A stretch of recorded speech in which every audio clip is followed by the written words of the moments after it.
नमस्कार दोस्तों, आज इस वीडियो के अंदर जैन सर लॉ क्लासेस के अंदर मैं आपको एक नया कॉन्सेप्ट बताने वाला हूं। शायद ही आपको लाइफ के अंदर कोई भी इतना सीधे शब्दों के अंदर बता पाएगा। अभी सुप्रीम कोर्ट का 2022 का लेटेस्ट जजमेंट आया है, जहां पे सुप्रीम कोर्ट ने एक बहुत ही बड़ा डाउट क्लैरिफाई करा है। हालांकि आप लोगों ने अगर section number 15 of Hindu succession act 1956 का पढ़ा है तो वेल एंड गुड। नहीं पढ़ा है, अगर आपको दिमाग में नहीं आ रहा, रिकॉग्नाइज नहीं कर पा रहे, तो आप वीडियो को पॉज करके एक बार बेरेक्ट अपना ओपन अप कर लेना section number 15 of Hindu succession act 1956 के अंदर।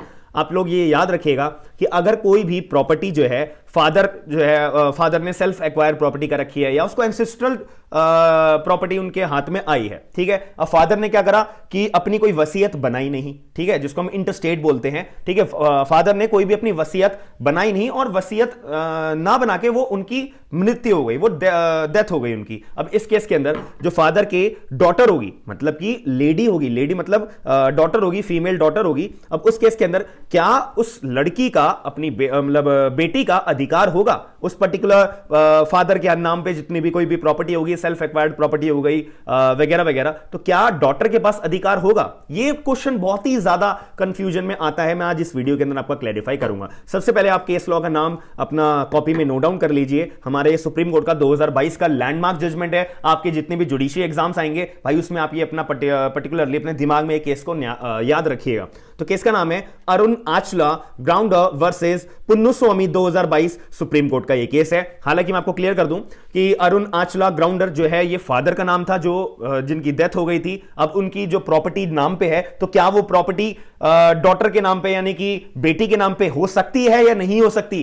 भाई क्लियर तौर पे बोलूं, बिल्कुल हो सकती है। याद रखिएगा, सुप्रीम कोर्ट ने क्लैरिफाई कर दिया है कि जो डॉटर होती है वो कैपेबल है इनहेरिटिंग सेल्फ एक्वायर्ड प्रॉपर्टी को एक्वायर करने के लिए, और जो भी कोई शेयर बनता है पार्टीशन के बाद में एज अ कोपार्शनरी प्रॉपर्टी के तौर पे जो भी शेयर बनता है वो डॉटर को भी मिलेगा। याद रखिएगा, डॉटर का भी पूरा हक है उस पर्टिकुलर प्रॉपर्टी के अंदर, इनहेरेंट प्रॉपर्टी के ऊपर। जो भी फादर की मृत्यु होती है, वसीयतनामा ना बनाए हुए है, बिना बनाए, तो डॉटर का यहां पे रोल होता है। भाई बिल्कुल होता है। यहां पे एक और डाउट आता है कि मान लेते हैं कि फादर का एक बच्चा था, यानी कि लड़का था, यानी कि सन था, बेटा था, बेटे की शादी करा दी गई है। अब बेटे की जब शादी हुई है तो बहू आएगी, ठीक है, यानी कि डॉटर इन लॉ आएगी। तो इसमें एक ये क्वेश्चन राइज होता है, क्या डॉटर इन लॉ का रोल होता है? कोई भी कोपार्शनरी एज अ मेंबर के अंदर एड ऑन होके क्या डॉटर को भी हिस्सा मिलेगा हमारे पर्टिकुलर सेल्फ एक्वायर्ड प्रॉपर्टी हो या कोई भी एंसेस्ट्रल प्रॉपर्टी हो? क्या यहां पे daughter in law, in short Hindi में बात करूं, बहू का कोई रोल होता है? भाई नहीं होता।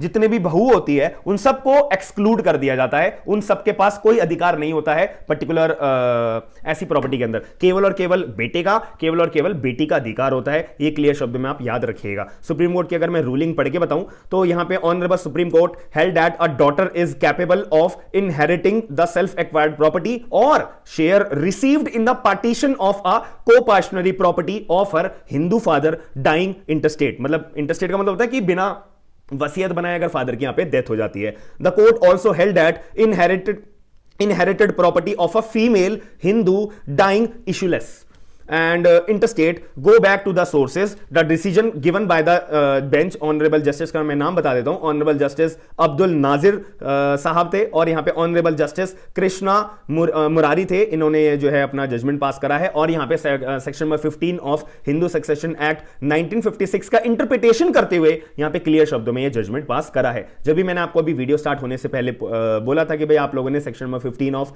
हिंदू सक्सेशन एक्ट 1956 का पढ़ा है या नहीं पढ़ा है, ये वीडियो देखने के बाद मैं आप लोगों को एक होमवर्क देता हूं कि आपको जो है अपना सेक्शन नंबर 15 अच्छे से रीड आउट करना है। हालांकि यहां पे ना सेक्शन 15 में आपसे बोला जा रहा है कि रेफरेंस दिया हुआ है कि आप सेक्शन नंबर 16 के अंदर रूल्स दिए हुए हैं, उसको भी पढ़ लेना। तो सेक्शन नंबर 15 और 16 आपका ये होमवर्क है, और साथ में ये केस लॉ की मदद से हम जो है पर्टिकुलरली एक दिमाग में हमारे क्लियर हो जाता है कि हाँ, जो फीमेल डॉटर होती है उसके पास भी अधिकार होता है, लेकिन जो डॉटर इन लॉ होगी, बहू होगी, उसका कोई अधिकार नहीं होता है। दूसरी और इंपॉर्टेंट बात यहां पे ना आपके दिमाग में एक छोटा सा मैं एक पॉइंट और क्लियर कर देता हूं। ये जजमेंट के एक्सक्लूजन में, मतलब इसमें जजमेंट का कोई रूल नहीं है, एक जनरल रूल मैं बता रहा हूं। कोपार्शनरी जो प्रॉपर्टी होती है ना, कोपार्शनरी प्रॉपर्टी का मतलब क्या होता है? मान लेते हैं एक फादर है, फादर का एक बच्चा हुआ, मतलब बेटा हुआ, और साथ में एक बेटी भी हुई है, ठीक है। अब बेटा की यहां पे शादी हुई है, शादी हो जाने के बाद जो बहू आएगी उसका तो कोई रोल नहीं है कोपार्शनरी में, लेकिन जब बेटे की शादी हुई, बेटे की शादी हो जाने के बाद एक बेटा पैदा हुआ, यानी कि जो फादर जो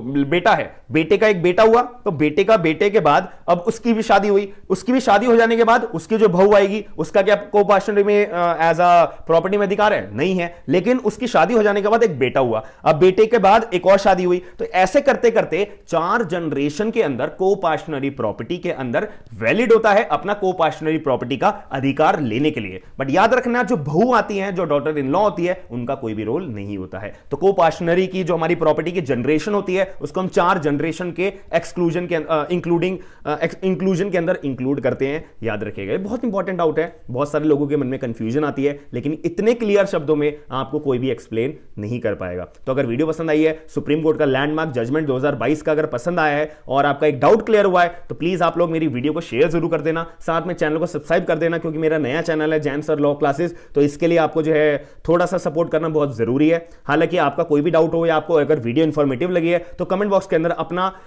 इच्छा से, मतलब अपना जो आपके समझने के बाद आपका एक डाउट जब क्लियर हुआ है तो क्या आपका थॉट आया है मन में, ऐसी वीडियोस आप डेली बेसिस पे चाहते हो या नहीं चाहते, तो मुझे एक बार बता देना। मैं सुप्रीम कोर्ट के लैंडमार्क जजमेंट्स धीरे धीरे सारे आपको बताता रहूंगा 2022 के, ताकि आपका जो जुडिशरी का एग्जाम है उसके अंदर एक नया आपका दिमाग में क्लैरिटी आए। क्योंकि आपको पता होगा प्री के अंदर, मेंस के अंदर आपसे ना रीसेंट केस लॉस बहुत ज्यादा पूछे जाते हैं, तो मैं आपके लिए बैठा हूं, मैं आपको एक एक चीज आपको क्लैरिफाई करता रहूंगा। केस का नाम याद रखिएगा जो सुप्रीम कोर्ट का मैंने आपको बताया है, अरुणाचला ग्राउंडर वर्सेस पुन्नु स्वामी 2022 सुप्रीम कोर्ट। याद रखिएगा। वीडियो इंफॉर्मेटिव लगे, वीडियो को लाइक करना है, चैनल को सब्सक्राइब करना है। हम मिलते हैं नेक्स्ट वीडियो के अंदर। थैंक यू, धन्यवाद।